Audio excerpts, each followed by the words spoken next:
कीचक वध। पांडवों को मत्स्य नरेश विराट की राजधानी में निवास करते हुए 10 माह व्यतीत हो गए। सहसा एक दिन राजा विराट का साला कीचक अपनी बहन सुदेशना से भेंट करने आया। जब उसकी दृष्टि सैरंध्री द्रौपदी पर पड़ी तो वह काम पीड़ित हो उठा तथा सैरंध्री से एकांत में मिलने के अवसर की ताक में रहने लगा। द्रौपदी भी उसकी कामुक दृष्टि को भांप गई। द्रौपदी ने महाराज विराट एवं महारानी सुदेशना से कहा भी कि कीचक मुझ पर कुदृष्टि रखता है। मेरे 5 गंधर्व पति हैं, एक न एक दिन वे कीचक का वध देंगे। किंतु उन दोनों ने द्रौपदी की बात की कोई परवाह न की। लाचार होकर एक दिन द्रौपदी ने भीमसेन को कीचक की कुदृष्टि तथा कुविचार के विषय में बता दिया।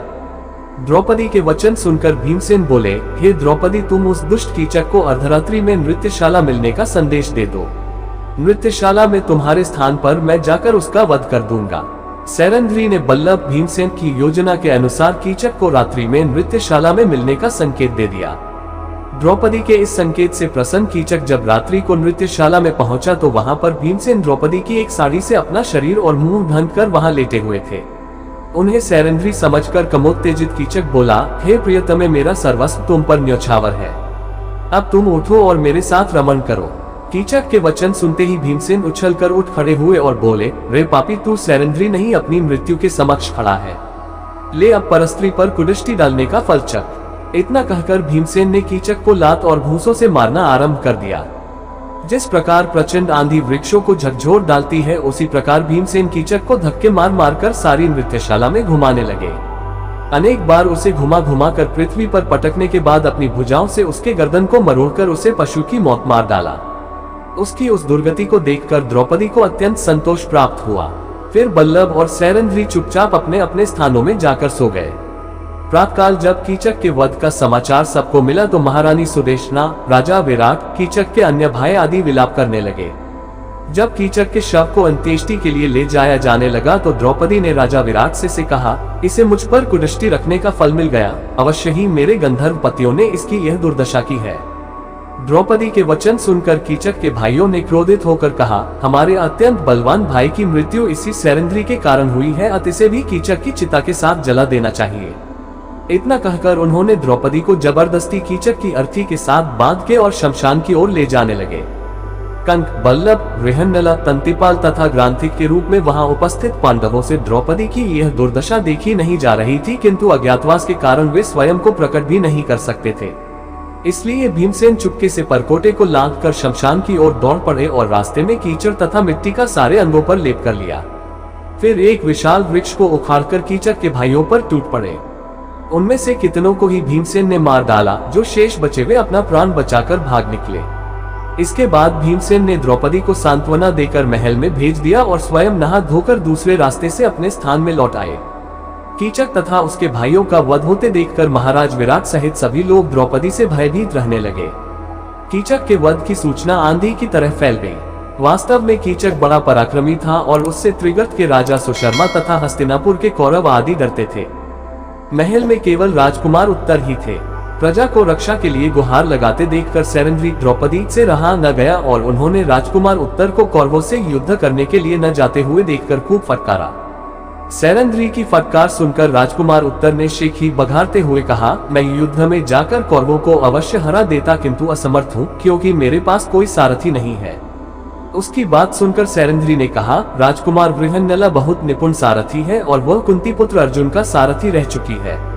तुम उसे अपना सारथी बनाकर युद्ध के लिए जाओ। अंततः राजकुमार उत्तर बृहन्नला को सारथी बनाकर युद्ध के लिए निकला। उस दिन पांडवों के अज्ञातवास का समय समाप्त हो चुका था तथा उनके प्रकट होने का समय आ चुका था। उर्वशी के शापवश मिली अर्जुन की नपुंसकता भी खत्म हो चुकी थी। मार्ग में अर्जुन ने उस शमशान के पास, जहां पांडवों ने अपने अस्त्र शस्त्र छुपाए थे, रथ रोका और चुपके से अपने हथियार ले लिए। जब उनका रथ युद्ध भूमि में पहुंचा तो कौरवों की विशाल सेना और भीष्म, द्रोण, कर्ण, अश्वत्थामा, दुर्योधन आदि पराक्रमी योद्धाओं को देखकर राजकुमार उत्तर अत्यंत घबरा गया और बोला, बृहन्नला, तुम रथ वापस ले चलो, मैं इन योद्धाओं से मुकाबला नहीं कर सकता। बृहन्नला ने कहा, हे राजकुमार, किसी भी क्षत्रिय पुत्र के लिए युद्ध में पीठ दिखाने से तो अच्छा है कि वह युद्ध में वीरगति प्राप्त कर ले। उठाओ अपने अस्त्र शस्त्र और करो युद्ध। किंतु राजकुमार उत्तर पर बृहन्नला के वचनों का कोई प्रभाव नहीं पड़ा और वह रथ से कूदकर भागने लगा। इस पर अर्जुन गृहनिला ने लपक कर उसे पकड़ लिया और कहा, राजकुमार भयभीत होने की आवश्यकता नहीं है। मेरे होते हुए तुम्हारा कोई भी कुछ नहीं बिगाड़ सकता। आज मैं तुम्हारे समक्ष स्वयं को प्रकट कर रहा हूँ। मैं पांडुपुत्र अर्जुन हूँ और कंक युधिष्ठिर, बल्लभ, भीमसेन, तंतिपाल, नकुल तथा ग्रांथिक सहदेव हैं। अब मैं इनसे युद्ध करूंगा, तुम अब इस रथ की बागडोर संभालो। यह वचन सुनकर राजकुमार उत्तर ने गदगद होकर अर्जुन के पैर पकड़ लिया कि देवदत्त शंख की ध्वनि रणभूमि में गूंज उठी। उस विशिष्ट ध्वनि को सुनकर दुर्योधन भीष्म से बोला, पितामह, यह तो अर्जुन के देवदत्त शंख की ध्वनि है। अभी तो पांडवों का अज्ञातवास समाप्त नहीं हुआ है। अर्जुन ने स्वयं को प्रकट कर दिया, इसलिए अब पांडवों को पुनः 12 वर्ष का वनवास और 1 वर्ष का अज्ञातवास भोगना होगा। दुर्योधन के वचन सुनकर भीष्म पितामह ने कहा, दुर्योधन, कदाचित तुम्हें ज्ञात नहीं है कि पांडव काल की गति जानने वाले हैं। बिना अवधि पूरी किए अर्जुन कभी सामने नहीं आ सकता। मैंने भी गणना कर लिया है कि पांडवों के अज्ञातवास की अवधि पूर्ण हो चुकी है। दुर्योधन एक दीर्घ निश्वास छोड़ते हुए बोला, अब जब अर्जुन का आना निश्चित हो चुका है तो पितामह हमें शीघ्र ही व्यूह रचना कर लेना चाहिए। इस पर भीष्म ने कहा, वत्स, तुम 1/3 सेना लेकर गौ के साथ विदा हो जाओ। शेष सेना को साथ लेकर हम लोग यहाँ पर अर्जुन से युद्ध करेंगे। भीष्म पितामह के परामर्श के अनुसार दुर्योधन गौ को लेकर 1/3 सेना के साथ हस्तिनापुर की ओर चल पड़ा। यह देखकर कि दुर्योधन रणभूमि से लौटकर जा रहा है, अर्जुन ने अपना रथ दुर्योधन के पीछे दौड़ा दिया और भागते हुए दुर्योधन को मार्ग में ही घेरकर अपने असंख्य बाणों से उसे व्याकुल कर दिया। अर्जुन के बाणों से दुर्योधन के सैनिकों के पैर उखड़ गए और वे पीठ दिखाकर भाग गए। सारी गौएं भी रंभाती हुई विराटनगर की ओर भाग निकली। दुर्योधन को अर्जुन के बाणों से घिरा देखकर कर्ण, द्रोण, भीष्म आदि सभी वीर उसकी रक्षा के लिए दौड़ पड़े। कर्ण को सामने देखकर अर्जुन के क्रोध का पारावार न रहा। उन्होंने कर्ण पर इतने बाण बरसाए कि उसके रथ, घोड़े, सारथी सभी नष्ट भ्रष्ट हो गए और कर्ण भी मैदान छोड़कर भाग गया। कर्ण के चले जाने पर भीष्म और द्रोण एक साथ अर्जुन पर बाण छोड़ने लगे, किंतु अर्जुन अपने बाणों से बीच में ही उनके बाणों के टुकड़े टुकड़े कर देते थे। अंततः अर्जुन के बाणों से व्याकुल होकर सारे कौरव मैदान छोड़कर भाग गए। कौरवों के इस प्रकार भाग जाने पर अर्जुन भी विजय शंख बजाते हुए विराटनगर लौट आए।